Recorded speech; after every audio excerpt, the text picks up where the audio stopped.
നമസ്കാരം. 9 മണി വാർത്ത തുടങ്ങുന്നു. ആദ്യം ഈ മണിക്കൂറിലെ പ്രധാന വാർത്തകൾ വേഗത്തിൽ നോക്കാം. തൃശൂർ റെയിൽവേ സ്റ്റേഷനിലെ പാർക്കിംഗ് ഏരിയയിൽ വൻ തീപിടുത്തം. 500-ലധികം ബൈക്കുകൾ കത്തിനശിച്ചു. തീയണച്ചത് 5 യൂണിറ്റ് ഫയർഫോഴ്സ് എത്തി. DRM അന്വേഷണം വേണമെന്ന് കേന്ദ്രമന്ത്രി സുരേഷ് ഗോപി.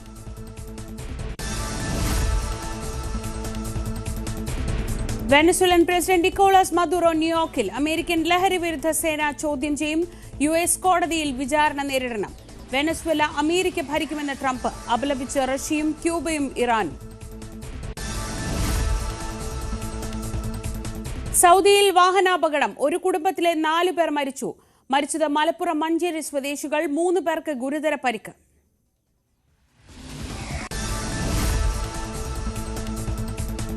ഇറാൻ ഭരണകൂടത്തിനെതിരായ പ്രതിഷേധം വ്യാപിക്കുന്നു. 8ാം ദിവസത്തിലേക്ക് കടക്കുന്ന പ്രതിഷേധത്തിന് ജനപിന്തുണയേറി. പ്രകോപനപരമായ നിലപാടുമായി ആയത്തുള്ള അലി ഖമനേയി. സംസാരിച്ചിട്ട് കാര്യമില്ല, അടിച്ചമർത്തുകയാണ് വേണ്ടതെന്ന് പ്രതികരണം. പ്രതിഷേധക്കാർക്ക് പിന്നിൽ അമേരിക്കയോ ഇസ്രയേലോ ആണെന്നും ഖമനേയി. തൊണ്ടി മുതൽ തിരിമറി കേസിൽ ആന്റണി രാജു അപ്പീലിന് വിധി പകർപ്പ് കിട്ടിയാലുടൻ MLA സ്ഥാനത്തു നിന്ന് നീക്കും. നിയമസഭാ സെക്രട്ടേറിയറ്റ് വിജ്ഞാപനമിറക്കും.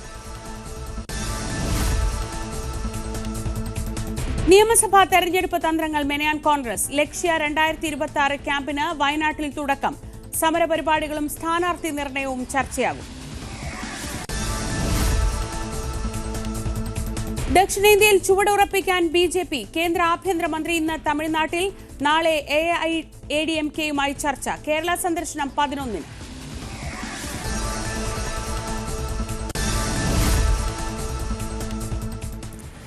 വിശദമായ വാർത്തകൾ നോക്കാം. വെനസ്വേലയിൽ ശരിയായ അധികാര കൈമാറ്റമുണ്ടാകും വരെ അമേരിക്ക ഭരിക്കുമെന്ന് US പ്രസിഡന്റ് ഡൊണാൾഡ് ട്രംപ്. ആവശ്യമെങ്കിൽ വെനസ്വേലയ്ക്ക് നേരെ വീണ്ടും ആക്രമണം നടത്തുമെന്നും ട്രംപിന്റെ ഭീഷണി.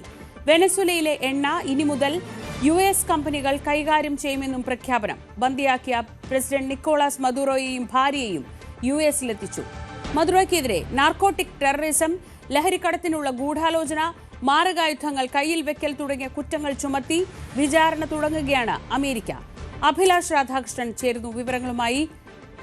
അഭിലാഷ്, ഒരുപക്ഷെ സദ്ദാം ഹുസൈനെയൊക്കെ കീഴടക്കിയതുപോലെ അതൊരു പ്രത്യക്ഷമായ യുദ്ധത്തിനൊടുവിലാണെങ്കിൽ ഇതല്ലാതെ ഒരു സൈനിക നടപടിയിലൂടെ അതീവ രഹസ്യമായി വളരെ നാളുകൾ നീണ്ട ആസൂത്രണത്തിനൊടുവിൽ മദുറോയെ പിടികൂടി അമേരിക്കയിലെത്തിച്ച് അവിടെ വിചാരണ നടത്തുമെന്ന് പറയുമ്പോൾ അതിനു പിന്നിൽ ട്രംപിന്റെ അമേരിക്കയുടെ ലക്ഷ്യങ്ങൾ എന്തൊക്കെ എന്നതായിരുന്നു പ്രധാനപ്പെട്ട സംശയമുള്ളത്. നാർക്കോട്ടിക് ടെററിസം എന്ന് പറയുമ്പോഴും വെനസ്വേലയുടെ എണ്ണ സമ്പത്ത് അതൊരു പ്രധാനപ്പെട്ട ഘടകമാണ് എന്ന് ഇതിനകം തന്നെ വിലയിരുത്തലുകളും വന്നു കഴിഞ്ഞു. ഇന്നലത്തെ ട്രംപിന്റെ വാർത്താ സമ്മേളനത്തിൽ ഈ നടപടിയെക്കുറിച്ച്, തുടർ കാര്യങ്ങളെക്കുറിച്ച് എന്തൊക്കെയാണ് ട്രംപ് പറഞ്ഞത്? ശ്രീജ, തീർച്ചയായിട്ടും ഇപ്പോൾ അമേരിക്ക വെനസ്വേലയിൽ നടത്തിയിരിക്കുന്നത് മുൻപ് ഇറാഖിൽ അമേരിക്ക എന്താണോ ചെയ്തത് അത് തന്നെയാണ് എന്നുള്ളതാണ് നമുക്ക് മനസ്സിലാക്കേണ്ടത്. ഈ എണ്ണ, വെനസ്വേല എന്ന് പറയുന്നത് ലോകത്തിൽ തന്നെ ഏറ്റവും കൂടുതൽ എണ്ണ നിക്ഷേപമുള്ള രാജ്യമാണ്. അവിടെ നിന്ന് എണ്ണ കൃത്യമായ രീതിയിൽ അമേരിക്കയ്ക്ക് കൊണ്ടുപോകാൻ വേണ്ടി അവരുടെ ഒരു നടപടിയായിട്ട് തന്നെയാണ് കാണുന്നത്. ഇതിന് വേണ്ടിയിട്ടൊരു പാവ സർക്കാർ, അതായത് അമേരിക്കയുടെ ചെൽപ്പടിക്കനുസരിച്ച് നിൽക്കുന്ന ഒരു സർക്കാർ വെനസ്വേലയിൽ ഉണ്ടെങ്കിൽ മാത്രമേ അമേരിക്കയുടെ പദ്ധതികൾ നടപ്പിലാവൂ. അതിന് തടസ്സം നിന്ന സർക്കാരായിരുന്നു മദുറോയുടേത്. അതുകൊണ്ട് തന്നെ മദുറോയുടെ സർക്കാരിനെ ഇല്ലായ്മ ചെയ്യുക എന്നുള്ളതായിരുന്നു അമേരിക്കയുടെ ലക്ഷ്യം. അത് കൃത്യമായി അമേരിക്ക നടത്തിയിരിക്കുന്നു എന്നുള്ളതാണ് ഇന്നലത്തെ ഈ ആക്രമണത്തിൽ നിന്ന്, അവരുടെ പ്രോജക്റ്റിൽ നിന്ന് മനസ്സിലാക്കേണ്ടത്.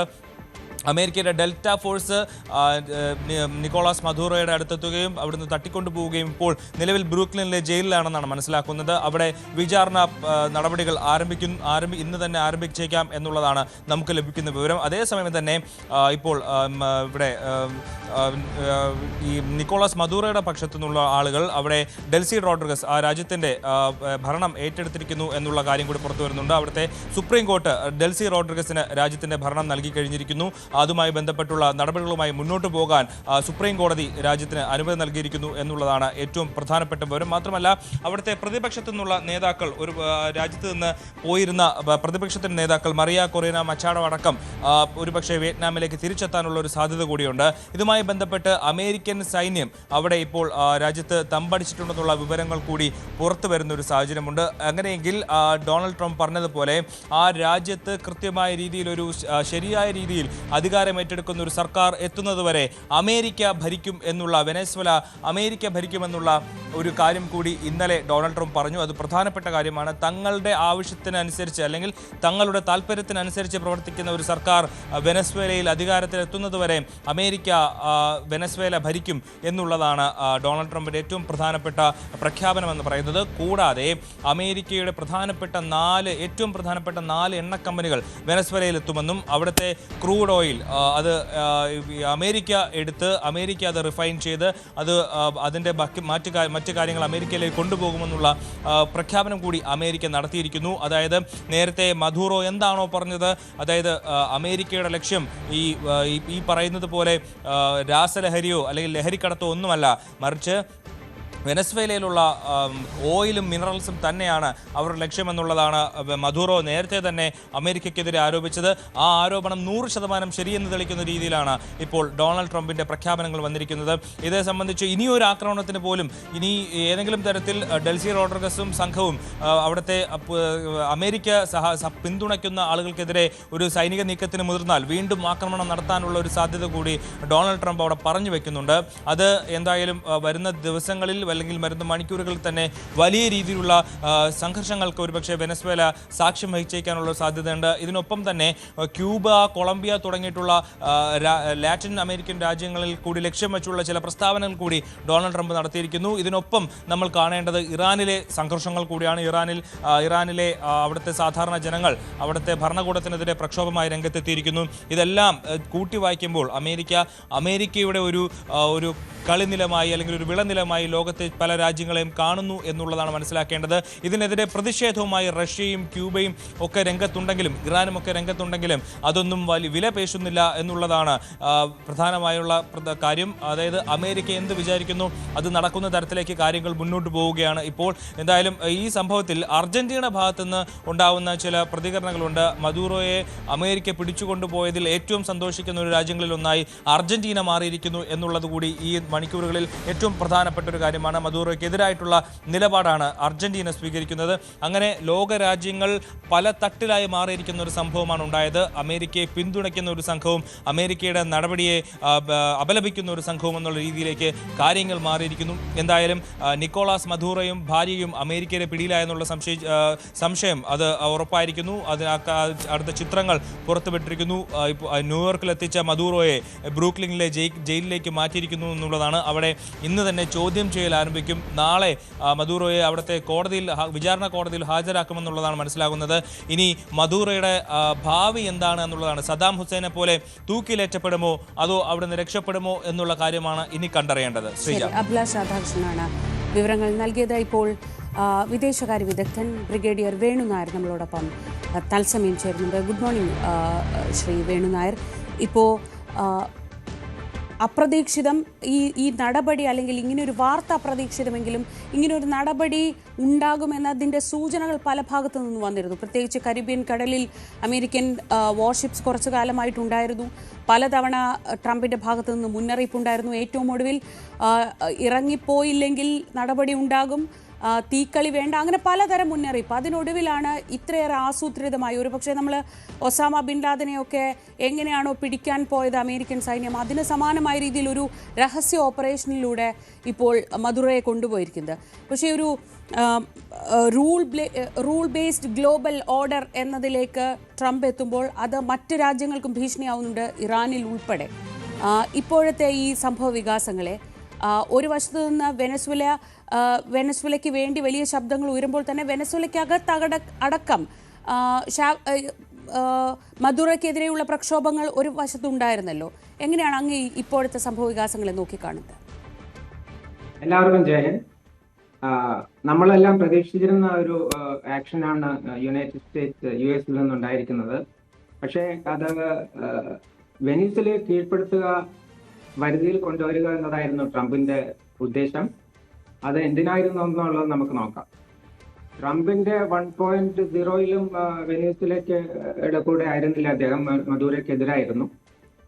വെനീസുല നമ്മൾ മനസ്സിലാക്കേണ്ടത്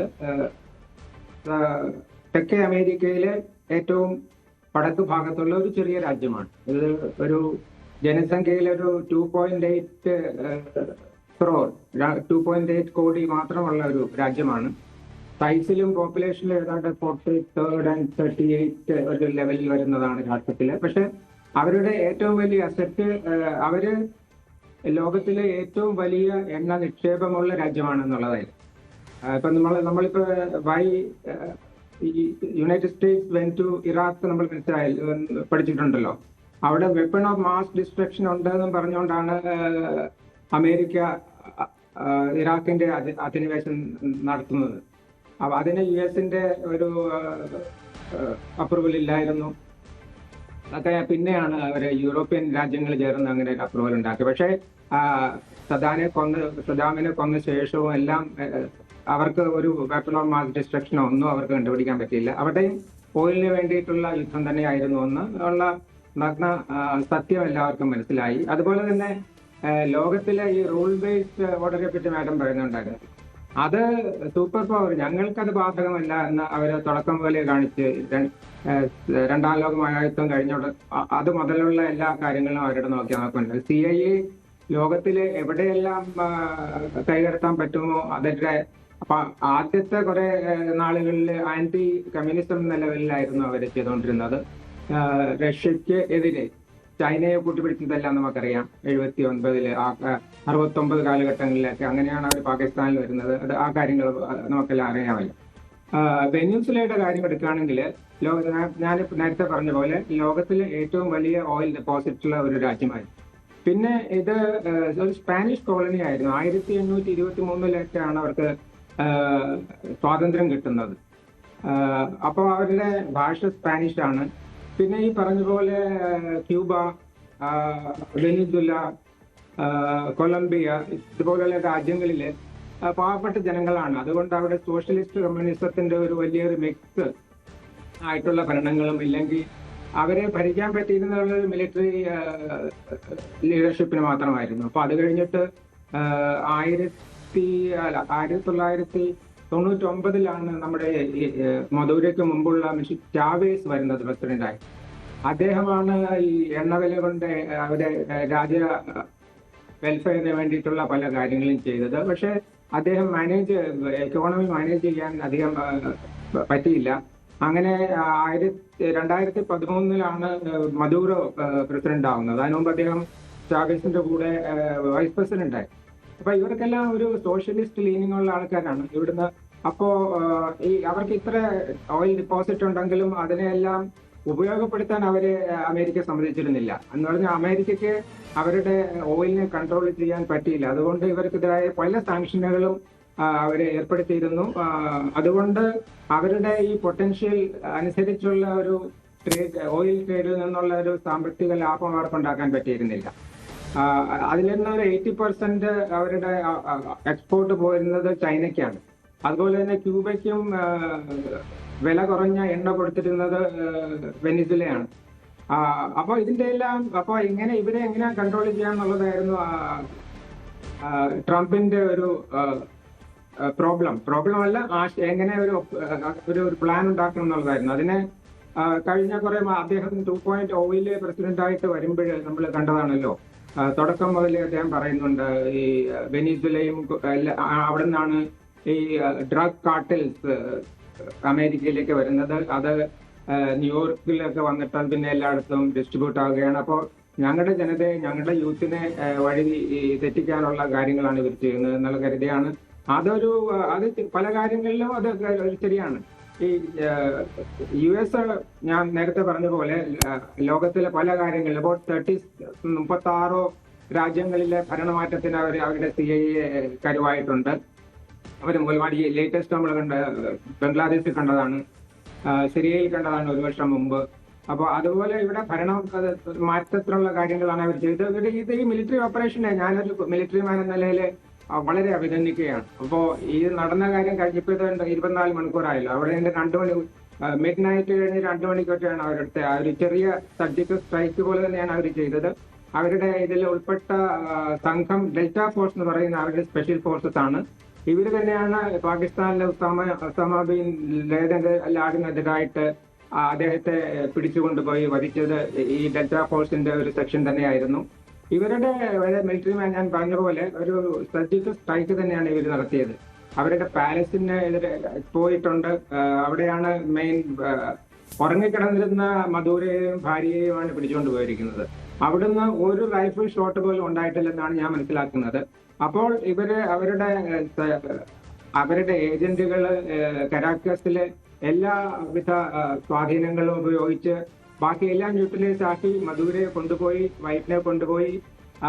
പിന്നെ ഒരു കാര്യം അവർക്ക് ഒരു ചെറിയ ജസ്റ്റിഫിക്കേഷൻ ഉള്ളത്, വേറെ ഇപ്പോ അഫ്ഗാനിസ്ഥാനിലോ സിറിയയിലോ ഒക്കെ ഇടപെടുന്ന, ഇറാനിലോ ഒക്കെ അമേരിക്ക ഇടപെടുമ്പോൾ അവർക്ക് ഒരു മാൻഡേറ്റ് ഉണ്ടായിരുന്നില്ല. ഇവിടെ അവർക്ക് പറയാവുന്ന ഞങ്ങളുടെ രാജ്യം ഇവരുടെ ഡ്രഗ് കൊണ്ട് നശിക്കാൻ പോകുന്ന ഒരു കാലത്താണ് ഞങ്ങൾ ഈ ഒരു കൺട്രോൾ ചെയ്യുന്നത്. പക്ഷെ ആക്ച്വൽ കാര്യം അവരുടെ ഓയിലിനെ കൺട്രോൾ ചെയ്യുകയാണ്. അതിപ്പോ ന്യൂസ് മീറ്റില് ട്രംപ് തന്നെ പറഞ്ഞിട്ടുണ്ട് അവരുടെ ഓയില് നമ്മൾ കൺട്രോൾ ചെയ്യുമെന്ന്.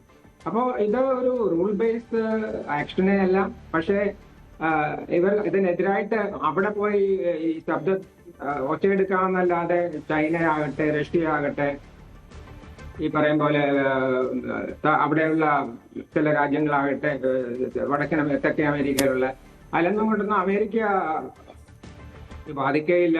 അവര് നമ്പർ 1 ആണ്. ഈ പറയുന്നത് പോലെ വളരെ പ്രത്യക്ഷമായി തന്നെ പ്രതികരണങ്ങളൊക്കെ വന്നു കഴിഞ്ഞു. പ്രത്യേകിച്ച് ഈ ഓയിൽ റിച്ചായ രാജ്യങ്ങൾക്കൊക്കെ ആ തരത്തിലൊരു ആശങ്ക, ഇത് നാളെ അവിടെയും ആവർത്തിക്കുമോ, അമേരിക്കയ്ക്ക് എവിടെയും കടന്നു കയറാം, എന്തും ചെയ്യാം എന്ന് പറയുന്നത് എത്രത്തോളം ശരിയാണെന്ന രീതിയിലുള്ള വാദങ്ങളൊക്കെ മറുവശത്തും വരുന്നുണ്ട്. വളരെ നന്ദി ബ്രിഗേഡിയർ വേണു നായർ വിശദമായി ഈ വിഷയങ്ങൾ വിലയിരുത്തിയതിന്. എണ്ണ തന്നെയാണ് ട്രംപിൻ്റെ ലക്ഷ്യം എന്ന കാര്യത്തിൽ സംശയമില്ല. പക്ഷെ അതിന് എത്രമാത്രം വെനസ്വേലയിൽ നിന്ന് ട്രംപിനും അമേരിക്കയ്ക്കും പിന്തുണ കിട്ടും എന്നതാണ് കാത്തിരുന്ന് കാണേണ്ടത്. അവിടുത്തെ പ്രതിപക്ഷത്തിൻ്റെ ഭാഗത്ത് പ്രതിപക്ഷം ട്രംപിനൊപ്പമാണ് ഈ വിഷയത്തിലുള്ളത്. നിലവിലുള്ള ഭരണ സംവിധാനത്തിനപ്പുറത്തേക്ക് ട്രംപിന് തനിക്ക് പൂർണ്ണ സ്വാധീനമുള്ള ഒരു സർക്കാരിനെ അവിടെ കൊണ്ടുവരാൻ കഴിയുമോ എന്നതൊക്കെ ഇനി നമ്മൾ കാത്തിരുന്ന് കാണേണ്ടതാണ്. വെനസ്വേലയിലെ ഇന്ത്യൻ പൗരന്മാർക്ക് ഇതിനിടെ ജാഗ്രതാ നിർദ്ദേശം നൽകിയിട്ടുണ്ട്. നിലവിലെ സാഹചര്യം കണക്കിലെടുത്ത് വെനസ്വേലയിലേക്കുള്ള അത്യാവശ്യമല്ലാത്ത യാത്രകൾ ഒഴിവാക്കണമെന്ന് കേന്ദ്ര വിദേശകാര്യ മന്ത്രാലയം ആവശ്യപ്പെട്ടു. വെനസ്വേലയിൽ പ്രതിഷേധങ്ങളും സംഘർഷങ്ങളും തുടരുന്ന സാഹചര്യത്തിലാണ് നടപടി. വെനസ്വേലയിലുള്ള ഇന്ത്യൻ പൗരന്മാർ അതീവ ജാഗ്രത പാലിക്കണമെന്നും നിർദ്ദേശമുണ്ട്. ഇറാനിൽ ഭരണകൂടത്തിനെതിരായ പ്രതിഷേധം വ്യാപിക്കുകയാണ്. 8ാം ദിവസത്തിലേക്ക് കടക്കുന്ന പ്രതിഷേധത്തിന് കൂടുതൽ ജനപിന്തുണ ലഭിക്കുകയാണ്. അതിനിടെ സമരക്കാർക്കെതിരെ പ്രകോപനപരമായ നിലപാടാണ് അയത്തുള്ള അലി ഖമനേയി സ്വീകരിക്കുന്നത്. പ്രതിഷേധക്കാരുമായി സംസാരിച്ചിട്ട് കാര്യമില്ല, അടിച്ചമർത്തുകയാണ് വേണ്ടതെന്നാണ് ഖമനേയിയുടെ പ്രതികരണം. അമേരിക്കയോ ഇസ്രയേലോ ആണ് പ്രതിഷേധക്കാർക്ക് പിന്നിൽ പ്രവർത്തിക്കുന്നതെന്നും ഖമനേയി ആരോപിച്ചു.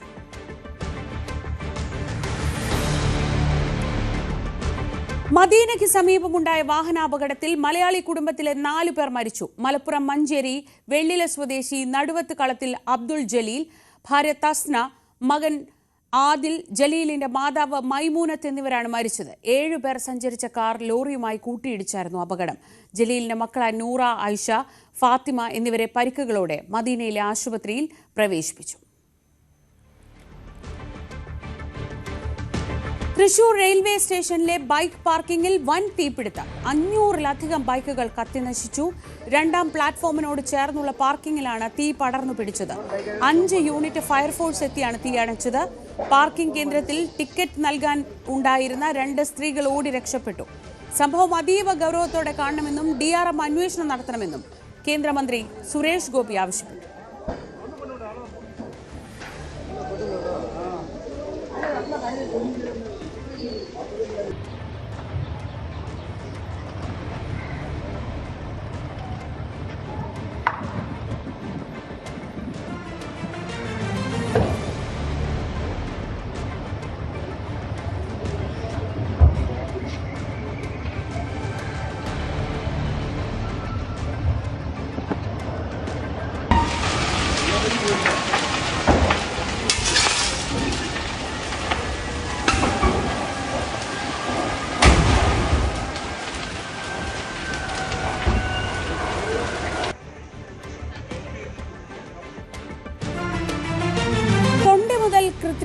നടത്തിയ കേസിൽ ആന്റണി രാജു ഉടൻ അപ്പീൽ നൽകും. കൂട്ടുപ്രതി KS ജോസും ഉടൻ അപ്പീൽ നൽകും.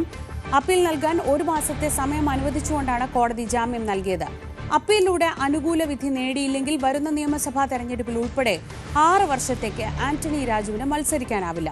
ലഹരിമരുന്ന് കേസിൽ കോടതിയിൽ സൂക്ഷിച്ചിരുന്ന തൊണ്ടി മുതലായ അടിവസ്ത്രത്തിൽ തിരിമറി നടത്തിയ കേസിൽ ആന്റണി രാജുവിന് 3 വർഷത്തെ തടവ് ശിക്ഷയാണ് കോടതി വിധിച്ചത്. തൃശൂർ മറ്റത്തൂരിൽ BJP പിന്തുണയിൽ പഞ്ചായത്ത് വൈസ് പ്രസിഡന്റായ നൂർജഹാൻ നവാസ് ഇന്ന് രാജി സമർപ്പിക്കും.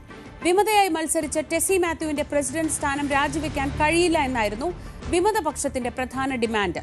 ഇത് അംഗീകരിച്ചുകൊണ്ടാണ് വൈസ് പ്രസിഡന്റ് നൂർജഹാൻ നവാസിനെ രാജിവെപ്പിച്ചുകൊണ്ടുള്ള KPCCയുടെ സമവായം. BJPയുമായി സഖ്യം ചേർന്ന് വോട്ട് ചെയ്ത പഞ്ചായത്ത് അംഗങ്ങൾ തെറ്റേറ്റു പറഞ്ഞാൽ ഇവർക്ക് പാർട്ടിയിലേക്ക് തിരിച്ചു വരാൻ അവസരമൊരുക്കുമെന്നാണ് കോൺഗ്രസിന്റെ നിലപാട്. നവമി ദിനേശ് വിവരങ്ങളുമായി. Navami, good morning.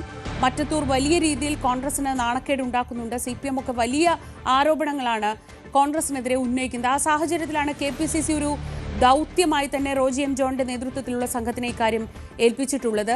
എന്താണ് അവരുടെ സമവായ ഫോർമുല? റോജി ജോൺ MLA നേതൃത്വത്തിലുള്ള സംഘം മറ്റത്തൂരിലെത്തി ഈ കോൺഗ്രസ് നേതാക്കളുമായി സംസാരിച്ച് അവരൊരു ധാരണയിലെത്തിയിരിക്കുകയാണ്.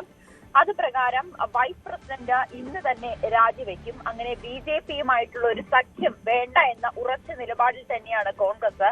അത് ഇന്നലെ തന്നെ മാധ്യമങ്ങളെ കണ്ടപ്പോൾ റോജി M. ജോൺ അത് ആവർത്തിക്കുകയും ചെയ്തു. BJPയുമായോ അല്ലെങ്കിൽ മറ്റ് ഏതൊരു സഖ്യവുമായോ മറ്റേതൊരു പാർട്ടിയുമായോ സഖ്യമുണ്ടാക്കില്ല എന്ന ഉറച്ച നിലപാടിൽ തന്നെയാണ് കോൺഗ്രസ് പാർട്ടിയും KPCC നിലപാടെടുത്തിരിക്കുന്നത്. അതിന്റെ അടിസ്ഥാനത്തിൽ ഇന്നലെ ഇവരുമായി ചർച്ച നടത്തി. ആ ചർച്ചയ്ക്കൊടുവിലാണ് ഈ നൂർജഹാൻ വൈസ് പ്രസിഡന്റ് രാജിവെക്കാം എന്ന ഒരു തീരുമാനത്തിലേക്ക് എത്തിയത്.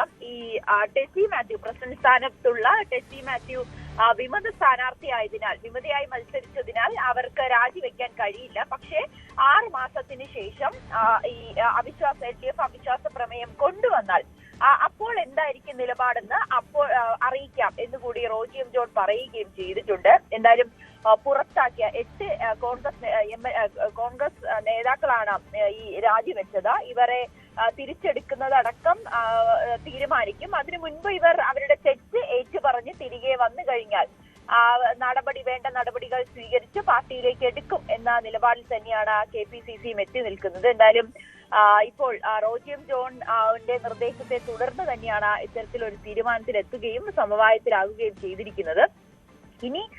ഇന്ന് തന്നെ രാജിവെക്കും എന്നാണ് അറിയാൻ സാധിക്കുന്നത്. ശരി, നവമിയാണ് വിവരങ്ങൾ നൽകിയത്. ഇടവേള. തെരഞ്ഞെടുപ്പ് ഒരുക്കം ലക്ഷ്യമിട്ടുള്ള കോൺഗ്രസിന്റെ ലക്ഷ്യ 2026 ദ്വിദിന ക്യാമ്പിന് വയനാട്ടിൽ തുടക്കം. സംസ്ഥാനത്തെ 200ഓളം കോൺഗ്രസ് നേതാക്കൾ ക്യാമ്പിൽ പങ്കെടുക്കും. KC വേണുഗോപാലാണ് ക്യാമ്പ് ഉദ്ഘാടനം ചെയ്യുന്നത്. സർക്കാരിനെതിരായ പ്രതിഷേധ പരിപാടികളും തെരഞ്ഞെടുപ്പ് പ്രചാരണവുമാണ് ആദ്യ സെഷനിലെ ചർച്ച. നിയമസഭാ തെരഞ്ഞെടുപ്പിൽ കൂടുതൽ സീറ്റ് ആവശ്യപ്പെടാൻ മുസ്ലിം ലീഗ്. കൂടുതൽ സീറ്റുകൾ വേണമെന്ന് ലീഗിന് ആഗ്രഹമുണ്ടെന്ന് പാണക്കാട് സാദിഖ് അലി ശിഹാബ് തങ്ങളുടെ വാക്കുകൾ വ്യക്തമാക്കുന്നത് ഇക്കാര്യമാണ്. UDFുമായുള്ള സീറ്റ് ചർച്ച ഒരാഴ്ചയ്ക്കകം പൂർത്തീകരിക്കാനും ലീഗ് നേതൃത്വം തയ്യാറെടുക്കുകയാണ്. PV അൻവറിന് സീറ്റ് നൽകുന്നത് ലീഗിന്റെ ഉത്തരവാദിത്വമല്ലെന്നും പാർട്ടി നേതൃത്വം ഇക്കാര്യത്തിൽ നിലപാടെടുക്കണമെന്നും അദ്ദേഹം പറഞ്ഞു. വെള്ളാപ്പള്ളിയെ കേരള സമൂഹം മാറ്റി നിർത്തിയെന്നത് കഴിഞ്ഞ തെരഞ്ഞെടുപ്പിൽ തന്നെ തെളിഞ്ഞതാണെന്ന സാദിഖ് അലി തങ്ങളുടെ വാക്കുകളും ശ്രദ്ധേയമാണ്.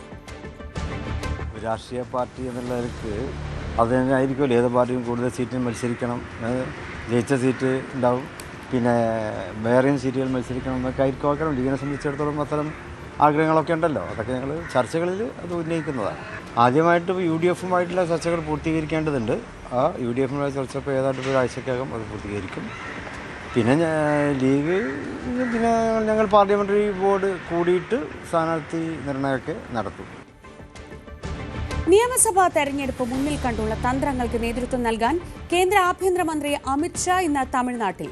BJP സംസ്ഥാന അധ്യക്ഷൻ നയിനാർ നാഗേന്ദ്രൻ നേതൃത്വം നൽകിയ സംസ്ഥാന യാത്രയുടെ സമാപനത്തിൽ അമിത്ഷാ ഇന്ന് പങ്കെടുക്കും. പുതുക്കോട്ടയിലാണ് യാത്രയുടെ സമാപനം. BJP കോർ കമ്മിറ്റി യോഗത്തിലും ഷാ പങ്കെടുക്കുന്നുണ്ട്.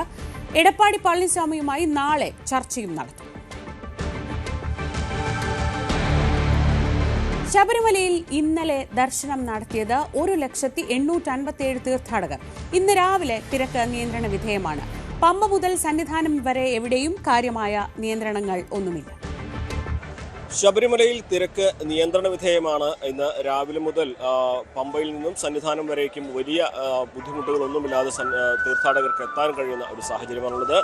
മണിക്കൂറിൽ 3500ഓളം തീർത്ഥാടകർ പമ്പയിൽ സന്നിധാനത്തേക്ക് എത്തുന്നു എന്നാണ് പോലീസിന്റെ കണക്ക്. എവിടെയും വലിയ തടസ്സങ്ങളില്ല. ഭക്തരുടെ വരി അല്ലെങ്കിൽ കാത്തു നിൽക്കുന്നവരുടെ ക്യൂ ശരംകുത്തിയിലേക്കാണ് ഇപ്പോൾ നീണ്ടിരിക്കുന്നത്. കഴിഞ്ഞ ദിവസങ്ങളിലൊക്കെ അത് ശബരിപീഠമൊക്കെ പിന്നിടുന്ന സാഹചര്യം ഉണ്ടായിരുന്നു. ഇന്ന് അത്രയ്ക്കും വലിയ തിരക്ക് അനുഭവപ്പെടുന്നില്ല എന്നുള്ളത് എത്തുന്നവർക്ക് ആശ്വാസകരമായ ഒരു സാഹചര്യമാണ്. പക്ഷേ ഇന്നലെ ഏറ്റവും അധികം തീർത്ഥാടകർ എത്തിച്ചേർന്ന ഒരു ദിവസമായിരുന്നു. 1,00,000-ന് മുകളിൽ 1,859 തീർത്ഥാടകർ എത്തിയെന്നാണ് പോലീസിന്റെ ഔദ്യോഗികമായിട്ടുള്ള ഒരു കണക്ക്. അത് ഒരുപക്ഷെ ഇനിയും കൂടാനുള്ളൊരു സാധ്യത ഉണ്ട്. അത്തരത്തിൽ വലിയ ഒരു തിരക്ക് വന്ന ദിവസമായിരുന്നു ഇന്നലെ. ഇന്ന് സ്വാഭാവികമായിട്ടും ഇന്നും അതേപോലെ ഒരു തിരക്ക് പ്രതീക്ഷിക്കുന്നുണ്ടെങ്കിലും രാവിലെ കാര്യങ്ങൾ നിയന്ത്രണ വിധേയമാണ്. തീർത്ഥാടകർക്ക് വലിയ ബുദ്ധിമുട്ടില്ലാതെ ദർശനം നടത്തി പോകാൻ കഴിയുന്ന സാഹചര്യമാണുള്ളത്. പമ്പയിൽ സന്നിധാനം വരെ എവിടെയും നിയന്ത്രണം ഏർപ്പെടുത്തിയിട്ടില്ല എന്നുള്ളതാണ് പ്രധാനപ്പെട്ട കാര്യം.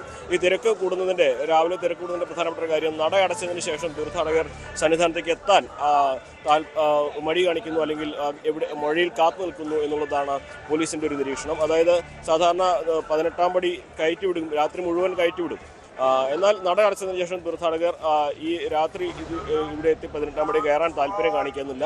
അത് രാവിലെ വലിയൊരു തിരക്കിന് വഴിയൊരുക്കുന്നു എന്നാണ് പോലീസിന്റെ പ്രധാനമായിട്ടുള്ള ഒരു നിരീക്ഷണം. എന്താണെങ്കിലും വലിയ തിരക്കുള്ള ദിവസങ്ങളാണ് ഇനി വരാൻ പോകുന്നതെന്ന ആ കണക്കൂട്ടലിന്റെ അടിസ്ഥാനത്തിൽ തന്നെയാണ് മുന്നൊരുക്കങ്ങൾ പുരോഗമിക്കുന്നത്.